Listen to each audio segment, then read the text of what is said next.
Indaba ze-1KZNTV nifundela uphilano wakacebe khulu kamzimba umntwana uyakhuleka nina besilo sanibonani.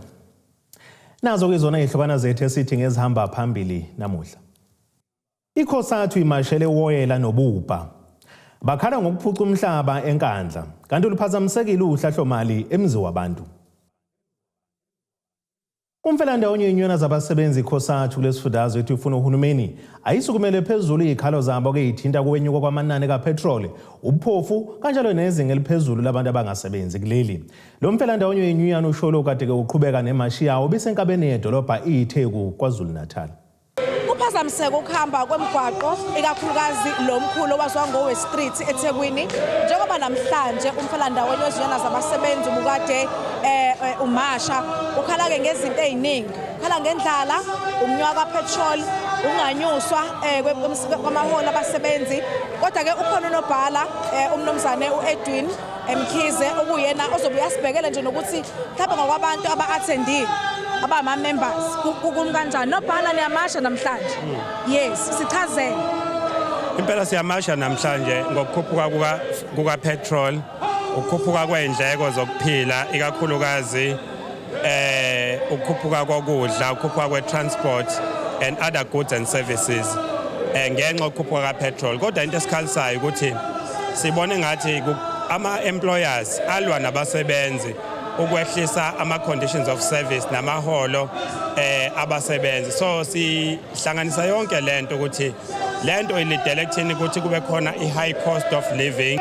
Le masha lo mfelandawonye ibihanjelwe nayo loyo ongunobhala jikelele obheka intshali nala aveze khona ukuthi kusayisiqalo lesi kepha kukhulu abasazokwenza mangabe uhulumeni engazilaleli izikhalazo zabo.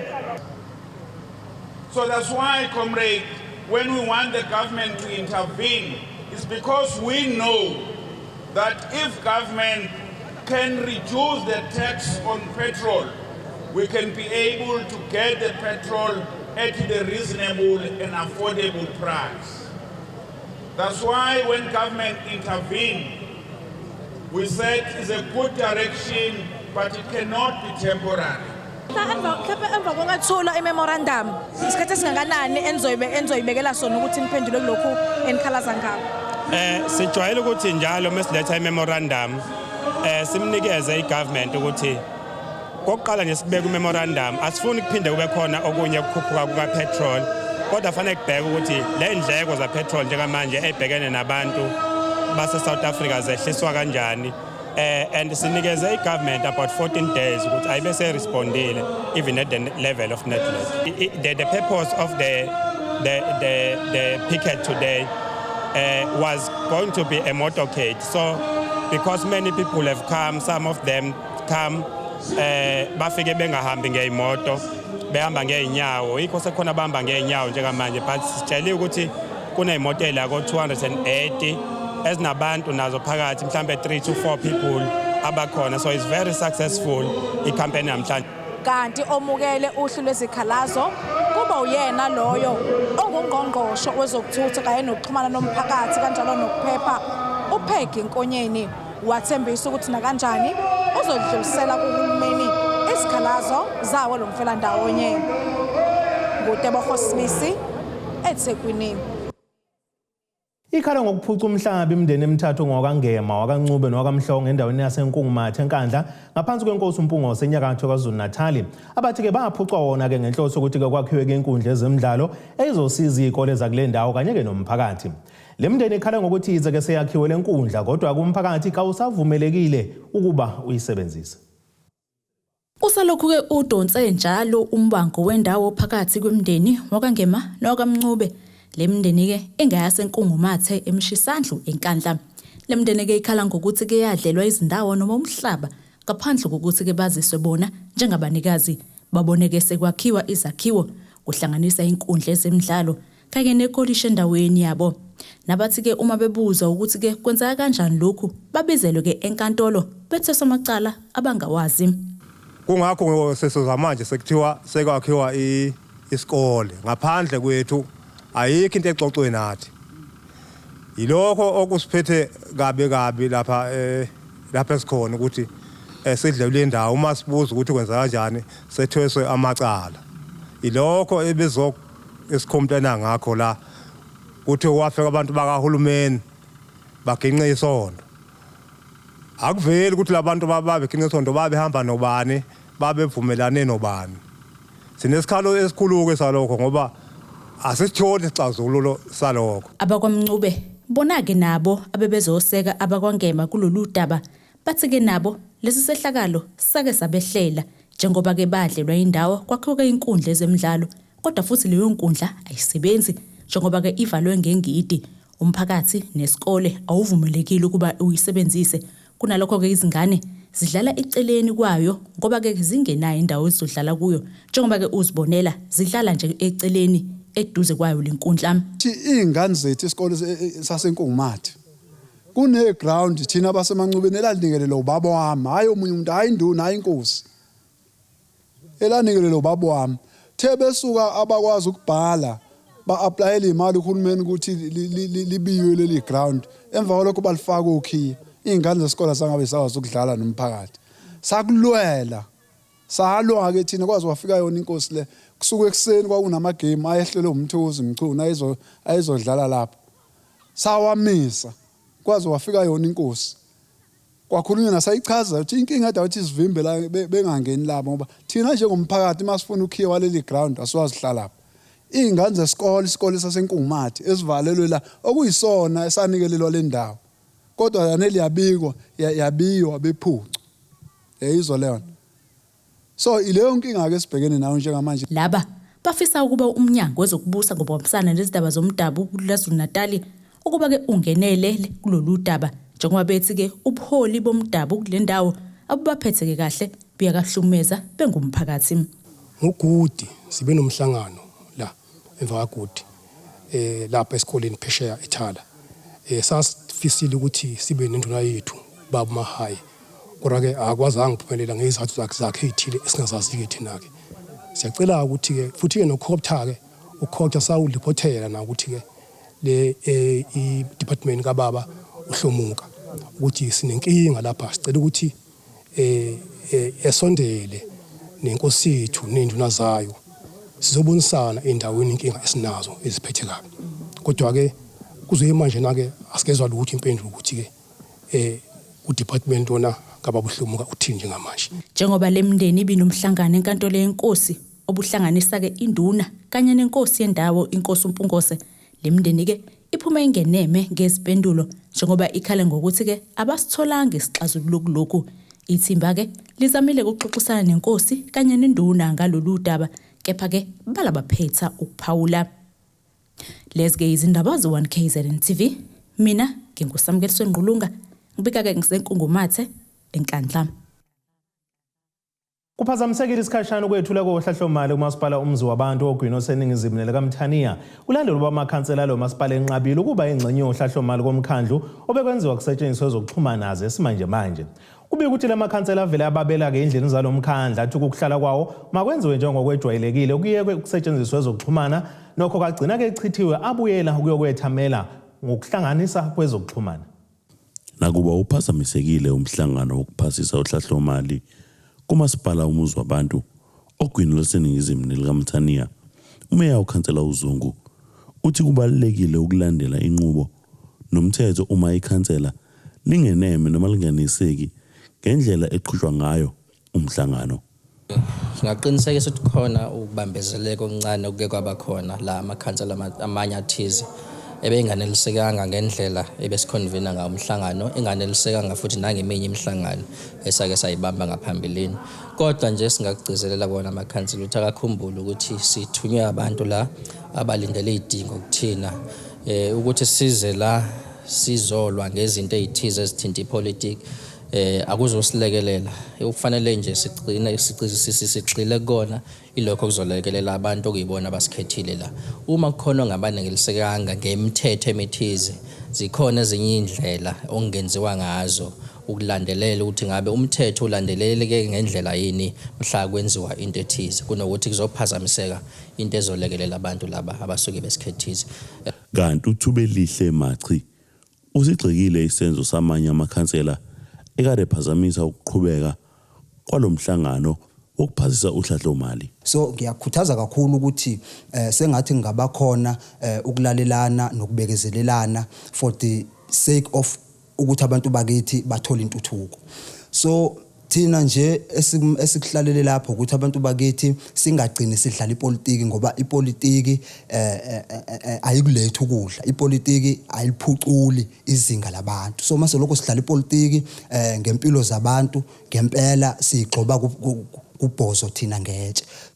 Umaci uthi ukuthokozela kakhulu ukuzwa ukunyuka kwemali ebhekelele ukuthuthukiswa kwabantu abasha. Phikwe ukuthi isizwe esingayithuthukisa intsha yaso sizibulala sona. Sizwile futhi ukuthi ma ekhuluma umeya uyadlulisa ukuthi kuzogxilwa kakhulu entsheni ukuthi ikwazi ukuzithuthukisa yona. Kumthokozisa kakhulu ke ngoba thina ilokho esihlale sikusho njengeqembu lenkatha ukuthi intsha mayingafundiswa ukuba kube abantu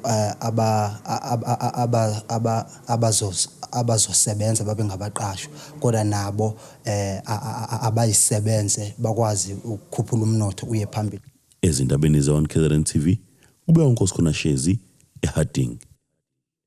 Induna yesigodi ebigcotshwa ematholeni kwesakamthethwa ngasempangeni enyakatho KwaZulu-Natal uSibonelo Mthethwa uthi yajabula ukuthi ekugcineni usekwazile ukuba akathathele ubuholi emva kwesikhathi eside ebuphethwe ngomunye.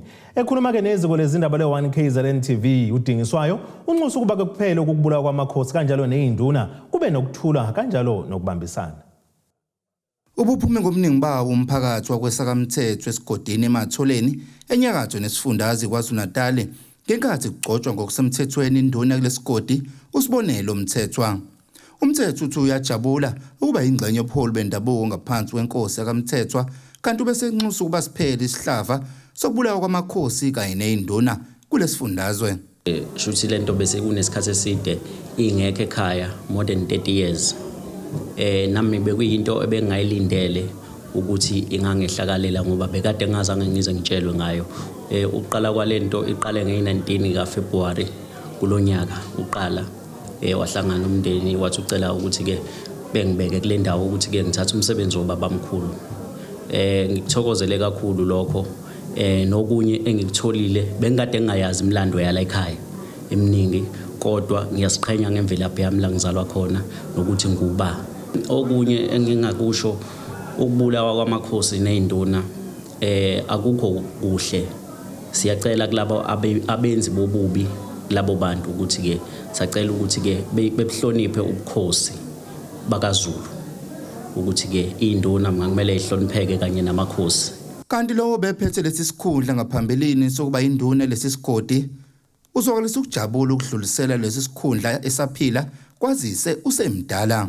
Bemphathele isigodi lesi sasematholeni manje sengibuyisela kumzukulu. Sengiyaphuma mina ngoba sengimdala. Sengishiya yena asale phatha lesi sikhundla akade ngisiphethe. Ngoba ungisizile ngoba mboni amadolo kasavumi kahle. Bese ngithi makungene yena lo mfana abambe lesi sigodi akade ngisibambile. Enze konke kade ngikwenza. Kulomcimbi bekunezinsizwa zivunule njengoba bezizobulala inkunzi ngezandla nokuyisiko lakwaZulu. Kanjalo nezitombi bezikhona sicula zivunule. Lo mcimbi ubuhanjelwe nayisazi samasiko uDokotela uNomagugu Ngobese ozwakalisa ukujabula kokulandelwa kwesiko lakwaZulu. Okungijabulisa kakhulu kuvuse amanxeba amadala enkosi enkulu yakamthethwa la isilushaka esakhulela khona. Uma ngabe ngibuka unyakaza kwezinto kuyingqazi vele isikhathi esiningi ukuthi abantu balandele amasiko njengoba sibuka la begcoba induna yabo begcoba ngokwesiko. Siyazi ke sokhumbula ukuthi isizwe sakaZulu sidume ngamasiko nenhlonipho. Nayo yonke imidanti eyenziwayo ngaphambi kokuba kwenziwe okwenziwayo noma ngabe kusekhaya noma ngabe emcimbini onje ngalo ovulelekile wesizwe nomndeni wakaMthethwa oNyambose kuye kwenziwe njengoba sibonile nje insizwa zibamba ithole lenkomo zilishumba phansi. Esilabeni se-1KZNTV kube kuThabani Maphumulo kwesakamthethwa. Ake sithi ishelele ezitolo siyabuya neindaba zethu.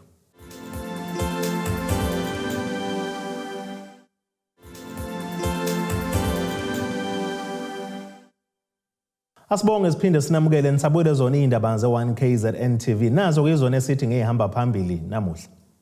I-Cosatu Imashele Uwoyela Nobubha. Bakhala ngokuphucwa umhlaba eNkandla kanti luphazamisekile uhlahlomali emzi wabantu. Umsunguli wenhlangano engenza inzuzo isilethu ukukhanya Foundation ebhekelela kakhulu abantwana bebala lemhlophe uSibonelo Magwaza uthi bakhetha ukusebenzisa usuku labantu abasha ukufundisa kabanzi umphakathi ngabantu bebala elimhlophe ngokuthi ke bangabacwasi babathande baphinde futhi babavikele. Unjinje ukusho lokho ngesikhathi ke kunomgubho wentsha obubanjeleke eholelo lomphakathi ePort Danford lapho ke intshibi iqhakambisa khona amathalente ayo ahlukene. Umsunguli wenhlangano engenza inzuzo isilethu ukukhanya Foundation uthi kusemqoka kuyena ukuthi umphakathi ufundiseke ngabantu abanebala elimhlophe nokubaluleka kokubavikela bangabacwasi. Lokhu kusho ngesikhathi kunomgubho wokuhlunga amathalente ahlukene esikhaleni. Isilethu ukukhanya specialize support abantwana bebala elimhlophe okuthiwa person with albinism. We support them with sunscreen, sun hats and sunglasses, and also we conduct awarenesses to remove the stigma, to educate people. Ramanithi siyintsha asabu ukuthi thina ngoba bona balo kwakuzasaba thina njengoba ukuthi thina yini ekumele si-achieve ukuthi singayi-achieve njengamanje ngoba bona badlule esigabeni sabo ba-achieve thina sekuyichapha manje selekthi ukuthi si-achieve. Obeqhamuka kwihhovisi lomnyango wezokuthuthukiswa komphakathi ngaphansi kwesifundo King Ncetshwayo uthi kuyintokozo ukubona abantu abasha behlangana bethekelana ngemibono ukuze bathuthuke. So ngathi siyaqhenya kakhulu ngomnyango ukuthi sibengane alomsebenzi okhona ngoba umcimbi owenziwa isilethu ukukhanya kanye nephilisana kugqugquzela intsha ukuthi participate kakhulu ezinhlelweni zentsha ngoba enye ebaluleke kakhulu into engingayisho ukuthi kwi-policy yethu eyakwa-structured development siyakhuthaza ukuthi abantu abasha bahlangane bakwazi ukuthi bashare ama-ideas ukuthi bangaqhubeka kanjani baziphilise ngenxa yokuthi ngoba siphila emhlabeni nje siyazi ukuthi umnotho wethu awuvumi ukuthi abantu bonke baqashwe. So siyafisa ukuthi umnyango silekelele ekutheni bakwazi ukuthi abantu abasha baziqashe basebenzele ukuthi bakwazi ukukhulisa amakhono abo bese bonke imindeni yabo. Owenhlangano engenza inzuzo iphilisani healthcare services uthi nabo bakhetha ukuba yingxenye yalomgubho ngoba bekhuthaza ukuzivocavoca kubantu abasha. Usuku lokuba kugqugquzelwe abasha ukuba baphile bazenzele izinto. Namhlanje nje njengoba beqhudelana ngokudlala isoccer namantombazana adlala i-netball kukhona nentolo lena phecelezi okuthiwa i-talent sesh iyenziwa la ukuze abantu abasha bakhule kahle bazi ukuthi bayakwazi ukuziphilisa emphakathini. Usandile Meyiwa oyingxenye yabebehlunga amathalente uthi lokhu kubalekile ukuze abantu bakwazi ukuqhakambisa ithalente labo futhi baziphilise ngalo. Khona umcimbi omncane esinawo lana wabantwana bezokubelana wamathalente omdanso omculo abanye benze painting abenze fashion designers kuhlukahlukene nje sibaningi sizobungaza lolu suku lethu labantu abasha. Ezindabeni ze-1KZNTV kubikuZamando Sicele ngisesikhaleni. Umphakathi waseMpophomeni naseHowick ugubha usuku labantu abasha neqembu le-Democratic Alliance ehholo lendawo ngokuqhudelana ngamakhono ahlukene. Bebeyibhika ke ngoma bedansa bebungaza usuku labantu abasha kanti nomholi we-DA KwaZulu-Natal uFrancois Rogers ubeyingxenye yawo. Rogers uthi abantu abasha banamandla okuguqula isimo abaphila ngaphansi kwaso. Ugqugquzela ukuthi ke babhalisele ukuvota uma ngabe sekushaya ke isikhathi. Umholi weqembu le-DA KwaZulu-Natal uFrancois Rogers uthe izinga eliphezulu labantu abangasebenzi lenza kube nzima ukujabulela usuku lwentsha. Ukusho lokhu emcimbini we-DA obubanjelwe eHawiki. The sad reality is if you don't have jobs and 66% of our youth are unemployed, it's really very little to celebrate about. But at the same time, we're proud to be in Umgeni, which is our DA-run municipality in the province of KwaZulu-Natal. And today is a celebration of the talent of the youth in Umgeni, where we've got a talent contest and we've got various groups that are coming out and performing. And that's our way of celebrating the youth. But I think the most important message is that unless we have fundamental change, we're not going to see the drop in the unemployment rate of 66% of our youth. So also the message here today to the youth is, number one, make sure that you register to vote. Because if you don't register to vote, you can't change the system. Iphini lemeya kumasipala Umngeni uSandile Mnikathi uthe bagqugquzela abafundi ukuthi bazimisele esikoleni. Iprogram yethu njengomasipala iqala izolo. Sihambele izikole ezintathu sazinikela ngestationary. Ngoba sifuna ukuthi bagqugquzele ukuthi baqhube bafunde ngoba siyazi ukuthi usuku namhlanje lalelwa yintsha ukuthi ithola imfundo ethile kuba ngconywana. Kwathi namhlanje ke sababiza ukuthi ke abezeke namhlanje bazo celebrate. So kwayizolo kade ukufundisa namhlanje ukuthi sojabula. Ilungu lomphakathi ebelihambele lo mcimbi lithe libonga ithuba lokwazi ukuthi lifunde. Ukuba umuntu omusha kuyinto ebalekile kuthina nalolu suku namhlanje ngilibuka libaleke kakhulu. Njengoba sigubha lesisikhathi sentshanga yangalesa sikhathi ya 1976 isilwela ukuthi nathi sigcine sinamathuba ukuthi sikwazi ukufunda. Ora nje kuyithuba elihle elibaleke kakhulu nami ngizizwa ngikhululekile futhi ngiright. Ezindabeni ze1KZNTV ngu-Ayanda Dube ngibika ngiseHawiki ngaphandle kwasemgungundlovu. Lo khuluma namaphoyisa esifundazweni kwaZulu-Natal uBrigadier J Naika useqinisekisile ukuboshwa abesilisa abane kulandela ukuvala komgwaqo uma ngabe udlule eFan Renaissance Pass kanye ke neTugera Plaza okuyimigwaqo esuka kulesifundazwe ilibangise eGoli kwaNdonga ziyaduma. Lokhu kuza ngemuva kuba abashayeli bamaloli bebebambe kesiteleka nalapho bemisenze ukuhamba kweimoto bekhala ngokuqashwa kwabashayeli abasuka kwamanye amazwe kule mboni yamaloli. uNaika uthi le migwaqo ebiphazamisekile isivulekile njengoba bakasidlodlo besebenza ngokuzikhandla ukuqinisekisa ukuthi kazikho igameko zobugebengu ezenzekayo. Siphethe ngokuboshwa kwabesilisa abane isiteleka sabashayeli bamaloli esiqale ngolwesibili nalapho ke bevele bapaka amaloli emgwaqweni uFan Renaissance Pass kanye ke neTugela Plaza ngenhloso ke yokukhombisa ungahambisani nokuqashwa kwabashayeli bakwamanye amazwe einkampanini izela kuleli kwaziseke bakholela ukuthi ke baqeda imisebenzi. Ukuboshwa kwalaba kuqinisekiswe ukukhumela amaphoyisa esifundazweni. I can confirm that the N3 at Van Renaissance Pass has been opened for traffic. 4 men aged between 40 and 59 have been detained for obstructing a national route, damaging or interfering with essential infrastructure and economic sabotage. More arrests can be expected as investigations progress. Kuzokumleka ukuthi udaba longanami kwabashayeli bama-truck ngokuqashwa kwamanye amazwe kalusha njengoba ke eminyakeni edlule zike zabonakala iziteleka kanti ke basola uhulumeni ngokuhluleka ukulixazulula lolu daba. Okhulumela umnyango wezokuthutha esifundazweni uveze ukuthi baphoxekile lesi senzo njengoba ke zikhona izinhlelo zokuxoxisana nabashayeli ngezikhalazo zabo.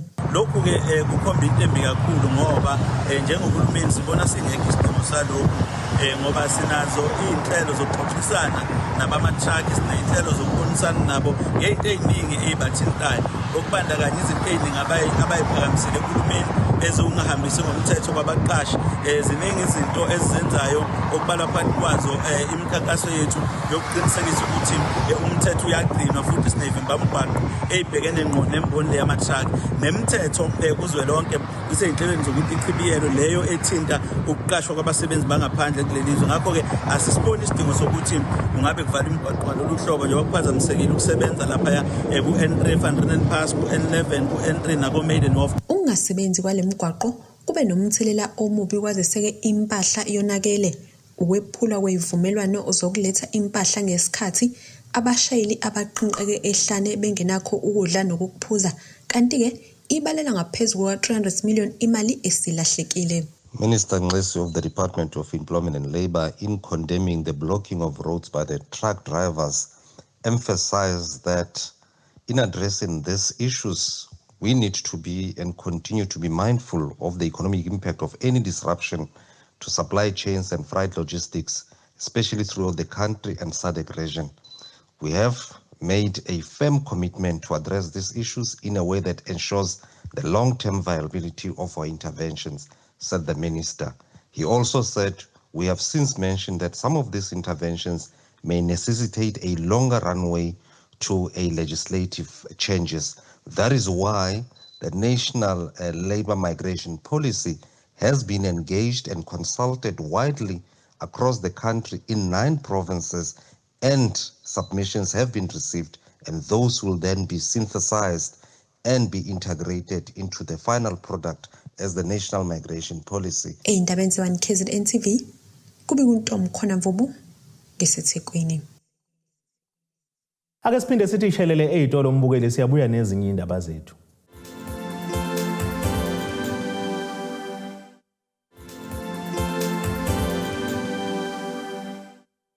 Siphinde sinamukele nisabukele zona indaba ze-1KZNTV naze sithi ngehamba phambili namuhla. I-Cosatu Imashele Uwoyela Nobubha.Bakhala ngokuphucwa umhlaba eNkandla kanti luphazamisekile uhlahlomali emziwa abantu. Ake sibheke engosini yezomnotho.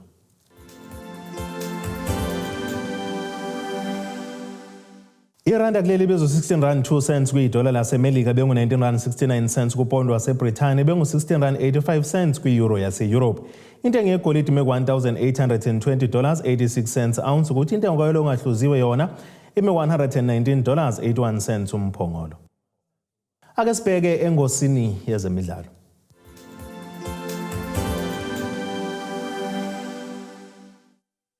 Iqembu lezimnyama ngenkaneka amagebhule eOrlando Pirates kulindele ukuthi kuyethula uMichael Team obegijima kwiMaromo Gallants njengomdlali wayo komusha.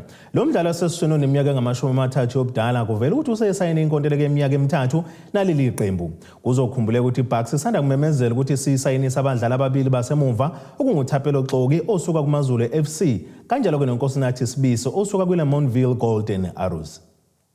Ake sibheke nasesimo sezulu esingalindeleka.